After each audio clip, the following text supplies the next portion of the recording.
In the middle of a lake, Kevin suddenly resurfaces and swims out as it's revealed he isn't from this reality. He walks down the road and activates a bracelet to jump into another world, desperate to find his wife. This all started over a decade ago. Kevin loses his job at the bank, so he goes to a bar to drink and forget. Here he's approached by Molly, who was dared by her friends to talk to him. It starts as a prank, but the two quickly hit it off and start dating, eventually getting married and having a child. Unfortunately, the couple loses their son, and this puts lots of strain on their marriage. Kevin is stuck in a desk job he hates, and Molly has become an alcoholic. One day, Kevin's boss gets tired of Kevin's attitude and tells him to take the rest of the day off, throwing a hint that he may be fired soon. Then Kevin gets stuck in traffic and calls Molly, which ends up in another argument. While he's distracted, a vehicle hits Kevin's car and he passes out. Moments later, Kevin wakes up and sees people running around the car on fire while a strange man checks on him, only to pass out again. A few more moments pass, and this time Kevin wakes up in an alley with the same guy watching over him, Kevin, who introduces himself as the benefactor. Kevin keeps on hearing a ringing in his ears, and when he stands up, he's so dizzy he almost falls. He's about to pass out again, so the benefactor punches him to snap him out of it. Once the ringing disappears, the benefactor says he has a job offer for Kevin, mentioning he may be unemployed soon. Kevin is creeped out by a stranger knowing this and tries to leave, but when he reaches the street, there isn't a single person or car around. Next, he thinks of calling Molly or the police, but the benefactor mentions it won't work and that this isn't the first time they've done this. Finally snapping, Kevin pushes the benefactor against the wall and demands to know where everyone went. But the benefactor says it's Kevin who has moved. Afterward, Kevin is dragged into a restaurant where everyone, including the owners and the waitress Tina, seem to be scared of the benefactor. At that moment, Kevin realizes that the benefactor is actually Satan, and when Tina brings the food, the benefactor makes her sit next to him by threatening her with a knife. The benefactor explains how each choice we make creates countless realities where a different option was chosen, and that his power is to shift people, meaning he sends them to other universes. In the case of Kevin, he's brought him to this place, and in exchange he sent Molly a husband that actually cares. The Molly of this reality was also sent away after Kevin gifted her a special necklace. Kevin refuses to believe any of this and asks for proof, so the benefactor uses a bracelet to send Tina into another dimension. Her parents fall to their knees in grief as a shocked Kevin steps away from the table. The benefactor insists he has a job offer for Kevin. In every reality, he has a shifter to do his devil work while he's universe jumping, and he wants Kevin to be one of them. In fact, the Kevins of other realities have already accepted, and they have everything they want in their lives. They only had to sell their souls. The benefactor even offers Kevin to give him back a perfect Molly. However, Kevin responds by praying. At first, the benefactor finds it amusing, mentioning how God won't ever care, but eventually he becomes angry at being ignored and disappears. Feeling lost and confused,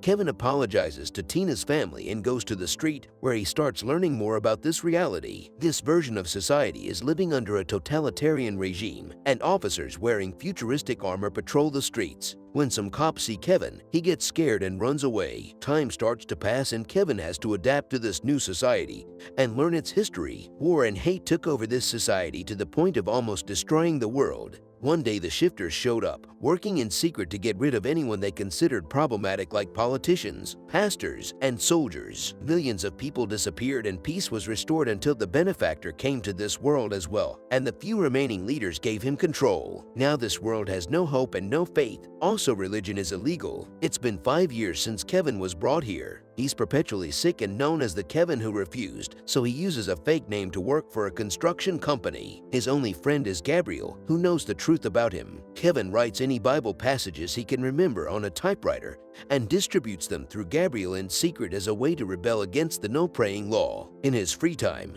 Kevin likes to help as many people as possible, wanting to make a better place out of this depressing city. Most of the world is destroyed by war, and most people are poor, while the benefactor's secret police rules the streets with brutality. By wandering around the city being kind, Kevin gets to see the little beautiful moments that remind him of Molly and keep up his faith in God. Unfortunately, sometimes those memories transform into nightmares that show him losing Molly and his son over and over. Kevin also likes to visit the theater to experience something called Vika viewing, which is a live feed showing the viewer alternate realities. The owner of the theater is Russo, who has been looking for his lost cat for 4 years. There's a chair in front of the screen, and Kevin sits with a remote control that allows them to change the reality he's seeing. His goal is to find where the benefactor has sent Molly. Most of the time he only gets to see how brutal other realities also are, but one afternoon, Kevin gets emotional when he finally sees Molly again. In that world, she's a single mother working as a nurse. Crying, Kevin tries to touch the screen,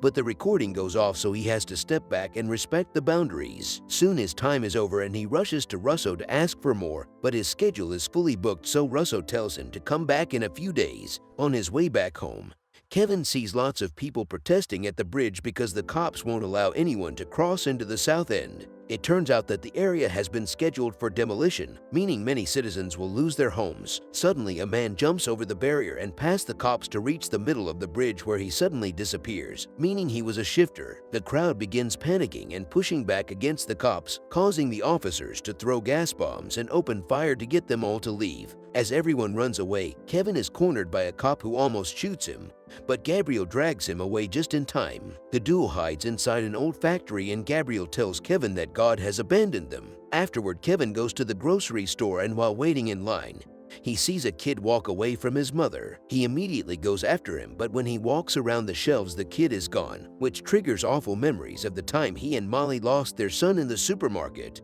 Thankfully, the boy appears again next to his mother, but Kevin can't help scolding the mother for not noticing the kid was gone. Everyone in the store looks at him as if he was crazy, so Kevin panics and runs away. As he runs through the streets, Kevin thinks again about the time he lost his son. He and Molly turned around for 2 seconds to say hello to some friends, and that was enough for their kid to disappear. Here, they looked for him all over the building to no avail. Some time later, the police informed the couple that they found the child's backpack, but not him, so it was safe to assume he was dead. Afterward, Molly and Kevin fought all the time. Molly also drank a lot while Kevin escaped to a support group. One day he tried gifting Molly a necklace that said he lives as a symbol of hope, but Molly found it distasteful. She wanted Kevin to grieve with her and move on, but Kevin still thought there was a chance they could find their son. The ensuing argument caused them to separate. In the present, Kevin is grabbing some alcohol from a trash can when he's seen by his neighbor Rajat, who invites him to have dinner with his family. Kevin is having a very nice evening when suddenly Rajat reveals he knows Kevin's real name because he overheard Gabriel say it. Rajat also knows Kevin has been sharing Bible verses, so to thank him, he makes his girl sing a sweet little tune. Kevin is so touched by this ray of hope that he cries, and when Rajat asks him to teach the girls, Kevin immediately agrees. That evening, Kevin shares as many stories from the Bible as he can remember. After he's done, Rajat notices Kevin has a tattoo, and Kevin explains it represents an empty tomb. It happens to match the design of Molly's necklace. At that moment, a siren begins echoing through the city and people on the streets run to hide. Kevin and Rajat's family check the TV to watch an emergency broadcast announcing that the benefactor has returned.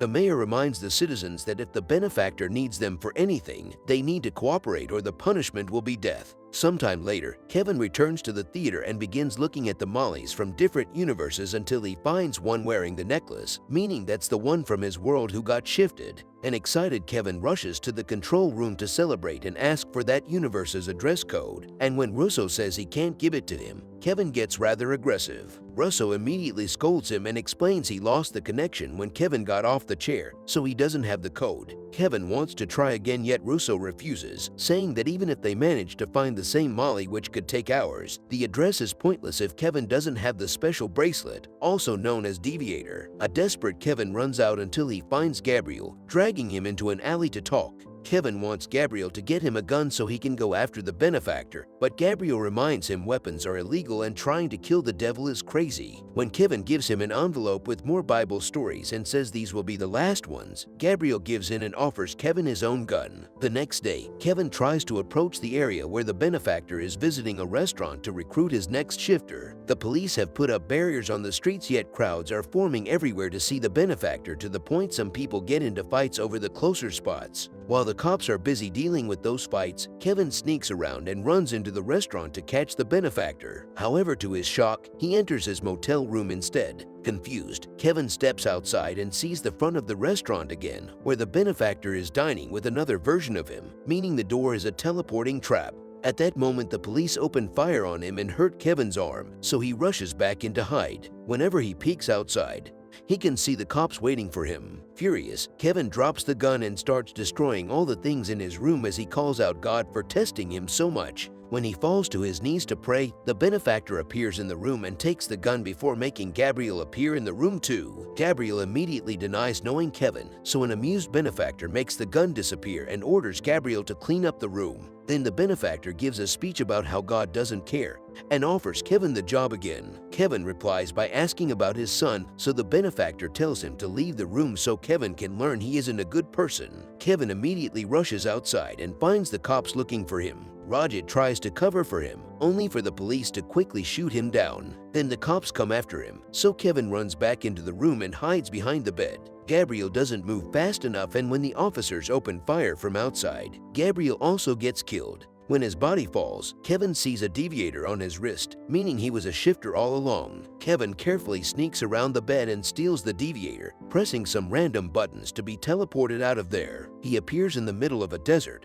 and notices that the deviator isn't working very well, so he hits it until he jumps into another universe and lands in the middle of the lake. After swimming out, he activates the deviator again and appears inside a random room where he finds some supplies to take care of his wound. When he looks around, he discovers he's in an insane asylum and that the Tina of his world is there. The benefactor sent her to a reality where she doesn't exist, so she's seen as insane and kept with other crazy people. Kevin tries to follow her and finds another Gabriel, who begins chasing after him with open fire. Multiple Gabriels appear in the corridors thanks to his shifter abilities, but Kevin manages to lose them all by hiding in a room. Afterward, Kevin sneaks around and waits for Tina to be alone to approach her. At first, she only speaks gibberish, but when she finally recognizes him, she freaks out and asks about her family, begging to be taken back. The guards immediately hold her down only to suddenly be shot by two Gabriels, who turn toward Kevin next. Fortunately, Kevin manages to activate the deviator and disappears. This time he appears in a reality with a Kevin who did accept the benefactor's job and is living with luxury in any woman he wants. Main Kevin tries sneaking around, but other Kevin finds him and points a gun at him, shooting at the ceiling to make him talk. As the women run away in fear, main Kevin reveals his face and his deviator, so a furious other Kevin opens fire to try to take it from him. At that moment, main Kevin manages to travel back to the depressing world and discovers the police has taken over the area. Luckily, Rajat is still alive, and before the ambulance takes him away, he gives his wife a drawing matching Kevin's tattoo plus the word hope. At that moment, a woman sees Kevin and alerts the cops, who immediately begin chasing him. Kevin runs as fast as he can and makes it to the theater, where he immediately grabs the remote to start looking for Molly. By some miracle, he finds his Molly on the first try, and Russo tells him the address code while the cops burst into the building. Using the deviator, Kevin disappears just in time. In another reality, Kevin finds his Molly, who doesn't want anything to do with him. Kevin tries to say he never gave up on them and that he's changed,